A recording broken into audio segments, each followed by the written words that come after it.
But years later, I did find out there was some going on. One of the most iconic sitcoms that comes to mind is a hit show Three's Company. Oh, I could kiss every interview. But years later, I did find out there was some going on. One of the most iconic sitcoms that comes to mind is the hit show Three's Company.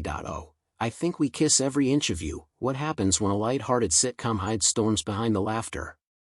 Three's Company looked like nothing but pratfalls and giggles. Yet beneath the laughs was tension, controversy, and one infamous moment that changed everything. This wasn't just another sitcom with a few running gags. It was a show that pushed buttons, made headlines, and kept audiences glued to their screens. Today, we're diving into the story behind the smiles. The drama that unfolded off camera, the infamous scene that nearly sank it all, and where the cast ended up after the curtain finally fell. The sitcom nobody wanted.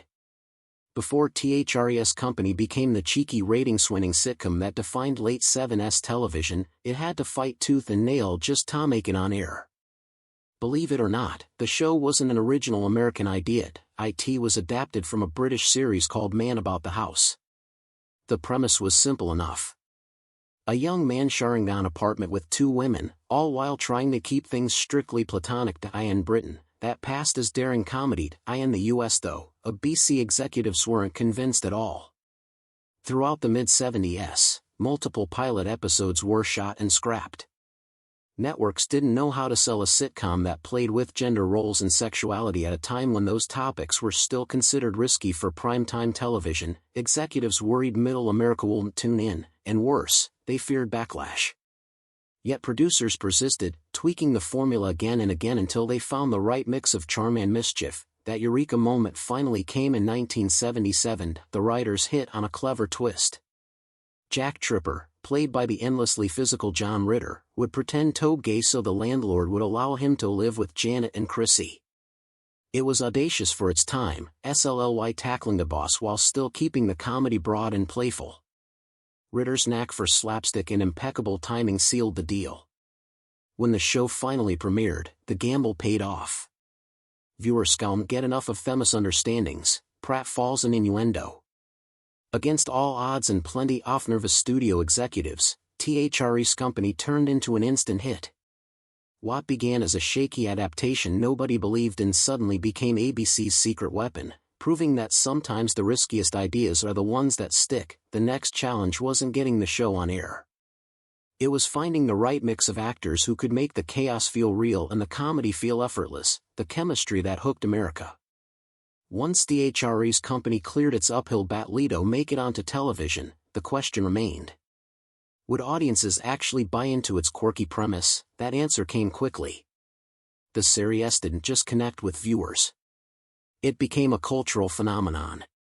And the reason can be summed up in two words: John Ritter. As Jack Tripper, Ritter brought an energy rarely seen on network television. He had the face of a leading man, but threw himself into slapstick like a silent film star. Whether he was tumbling over furniture, slipping on the kitchen floor, or collapsing under the weight of another one of Jack's lies, Ritter's comedy was fearless. He didn't mind looking ridiculous if it earned dialogue, and that willingness made Jack endlessly endearing. Critics and audiences alike noticed. By the end of the first season, Ritter wasn't just a sitcom star. He was the reason people tuned in. But even Ritter needed the right people around him. That's where Suzanne Summers and Joystick came in. Summers' Chrissy Snow was the perfect foil.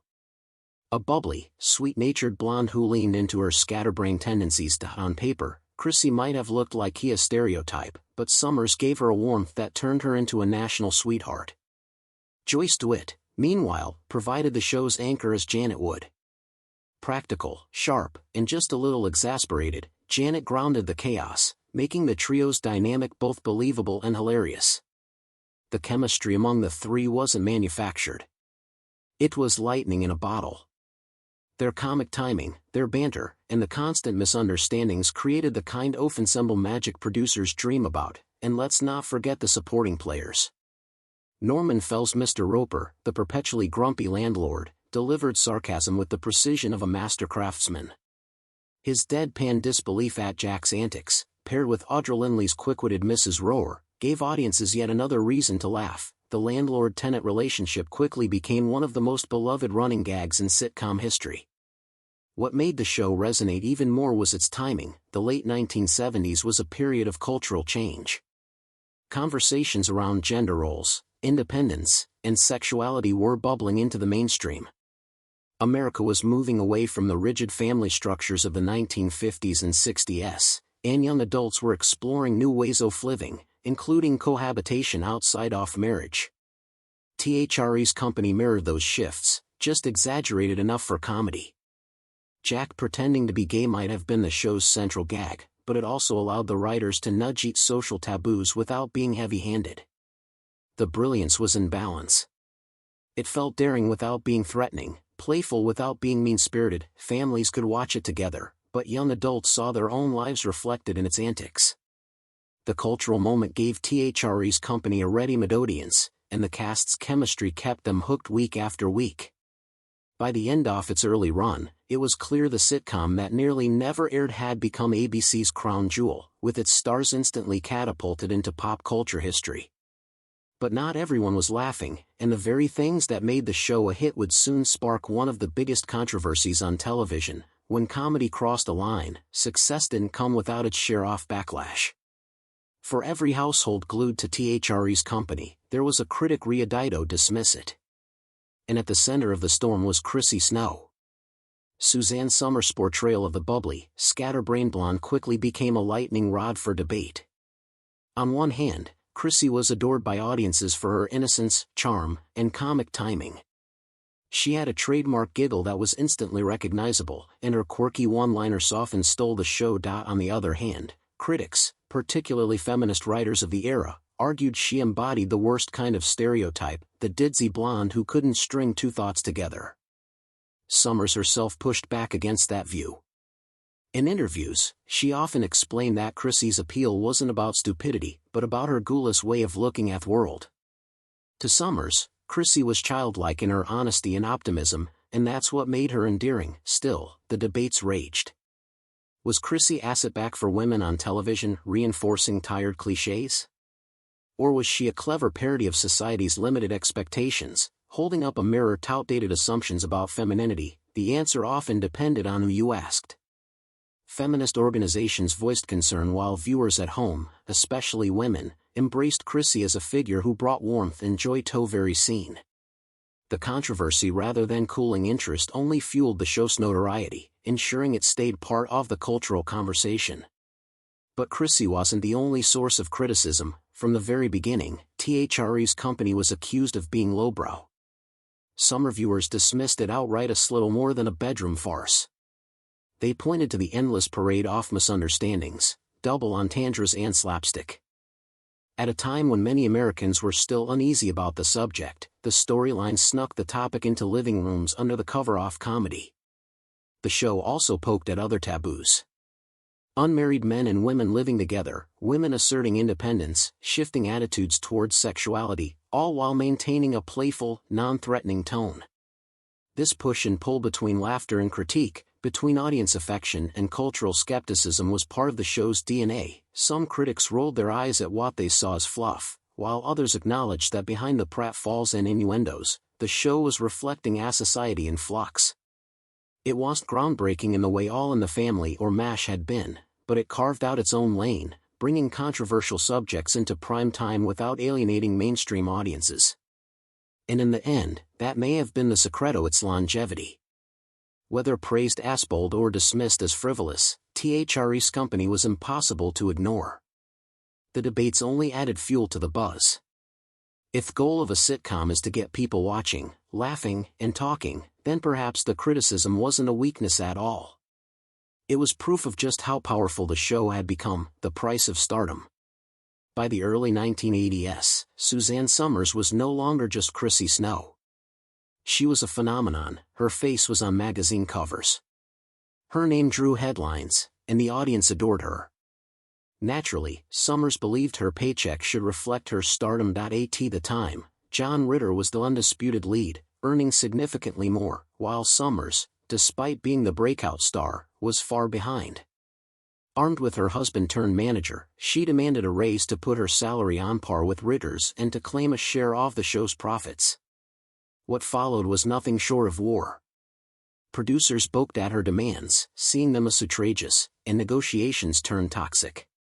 Rather than meeting her halfway, ABC and the show's leadership dug in their heels, determined not to let an actress dictate terms. Summers, equally resolute, refused to back down. The result, an icy standoff that spilled into the press. With Summers painted as difficult and greedy, producers to visit a humiliating punishment. For much of season 5, Chrissy appeared only in short, awkward phone call scenes filmed separately from the rest of the cast. It was a visual reminder of how fractured things had become. Eventually, the inevitable happened. Suzanne Summers was officially fired. The media frenzy was instant, and her once golden reputation took a hit. To many in Hollywood, she was now trouble. Her absence left a void. New characters were cycled in. First, Jenny Harrison as Chrissy's clumsy cousin, Cindy. Then, Priscilla Barnes as the more polished nurse, Terry Alden. Both actresses did their best, but neither recreated the lightning-in-a-bottle chemistry of the original trio. The heart of the show had shifted, and loyal viewers felt the difference. Worse, the behind-the-scenes fallout left scars that lasted decades. Joyce DeWitt, who had shared top billing with Summers, was particularly resentful. She accused Summers of putting personal gain above the ensemble, and the two women remained estranged for more than 30 years. And the drama wasn't limited to Summers. Even before her exit, the cast had grown frustrated with the producers' rigid creative control. Actors had little say in storylines or character development, and the pressure to deliver laugh-out-loud scripts week after week wore thin. Ritter's charm and physical comedy still carried the show, and ratings remained solid, but the cracks were obvious. Without Summers, the series felt different, less effervescent, more mechanical. By the mid-1980s, Three's Company was still a hit on paper, but the creative spark that once set it apart was fading. Behind the laughter, the show had become a case study in what happens when off-screen tensions eclipse on-screen magic, the beginning of the end.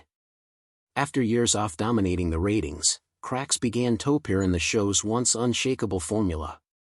What had once been television's freshest farce now showed signs of creative exhaustion. The original premise, a man pretending to be gay so could share an apartment with two women, was ingenious in 1977, but after years of misunderstandings, pratfalls, and romantic misadventures, the storylines began to feel recycled. Even the most devoted fans could sense the fatigue creeping in. The television landscape wasn't helping either.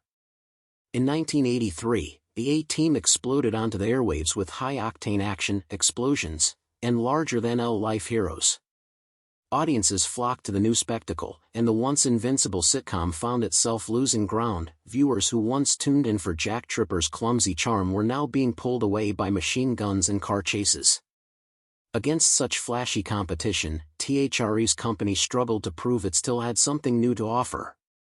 By its 8th season, the cracks were undeniable. Writers attempted to inject fresh life into the show, but many of the storylines felt strained, as though the creative well had run dry. Episodes that once delivered effortless laughs now seemed forced, leaning too heavily on formula. Ritter, DeWitt, and Barnes did their best to keep the energy alive, but even their professionalism disguised the fact that the series was running on fumes. When the end finally came in 1984, it arrived with more of a whimper than a bang. The series finale aired on September 18, attempting to tie up years of stories in a single half hour.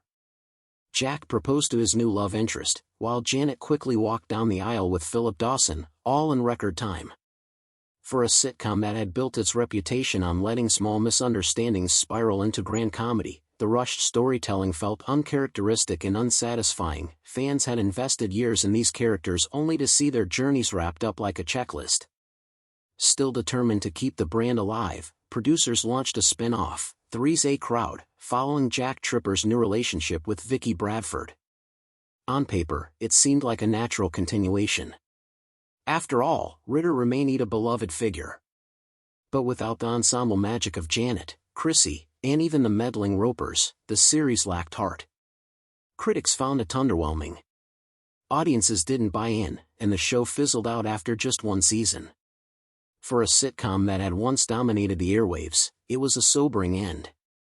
The cultural juggernaut that had broken boundaries, defined late 70s comedy, and made America laugh week after week, quietly stepped off the stage. Yet, even in decline, THRE's company left behind something more enduring than ratings. It proved that comedy could push boundaries, that chemistry could elevate simple premises into cultural phenomena, and that laughter, however fleeting, has the power to unite millions. The finale may not have satisfied everyone, but the show's legacy was already secure: careers, comebacks, and closures. When the lights finally dimmed on THRE's company, its actors each stepped onto very different stages.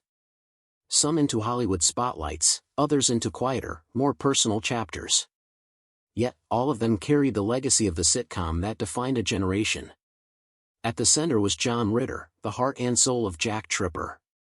After THRE's company, Ritter didn't fade, he soared. His ability to mix slapstick timing with genuine warmth made him a natural fit for new projects, especially in 8 Simple Rules, where he played a harried father raising teenagers. Viewers loved him all over again, proof that his comedic genius went far beyond pratfalls and misunderstandings. But in 2003, tragedy struck when Ritter suddenly passed away at just 54 from an aortic dissection. The loss stunned Hollywood. Fans mourned the man who had made them laugh for decades. But his legacy didn't end there. His son, Jason Ritter, carried the torch, often displaying the same charm and sensitivity that made his father beloved. Meanwhile, Suzanne took her sitcom fame and turned it into an empire. She became a household name not just for Chrissy Snow's laugh, but for the Thigh Master. Summers leaned into entrepreneurship and wellness, writing books, appearing on talk shows, and building a reputation as a champion of women's health. She proved that reinvention wasn't just possible, it could be powerful. Even decades after leaving THRE's company, she remained a cultural icon, admired for her resilience and business savvy. In October 2023, she passed away just 8 days shy of her 77th birthday. Her death marked the end of an era, but her imprint, both on television and in health advocacy, remains. For Joyce DeWitt, fame was never the goal. After the show, she retreated from Hollywood's glare and returned to her first love, theater. While her screen appearances were fewer, the stage became her sanctuary. Life wasn't without challenges. She faced personal struggles, including a DUI arrest in 2009. But she persevered. In 2012, fans witnessed something thought impossible. DeWitt reunited with Suzanne Somers after more than 30 years of silence. The emotional moment showed that even fractured bonds could be mended. A poignant epilogue to one of TV's most famous feuds. Priscilla Barnes, who replaced Somers as Nurse Terry Alden, kept working steadily in film and television. She appeared in cult favorites like The Devil's Rejects and had recurring roles in shows like Jane the Virgin. Though she often expressed mixed feelings about her time on THRE's company, frustrated by creative limits, but grateful for the exposure, she always acknowledged the friendships and loyal fan base it gave her. And then there was Richard Clean, the charming Larry Dallas, who embraced his sitcom past wholeheartedly. Clean built a strong theater career, including a standout Broadway run-in waitress, and became a fixture at fan conventions and interviews. For him, THRE's company wasn't just a credit on airism. It was a living connection to people who still adored the show. Together, the cast's paths tell a story of reinvention, resilience, and remembrance. Some soared, some struggled, but all carried the legacy of a sitcom that, for better or worse, shaped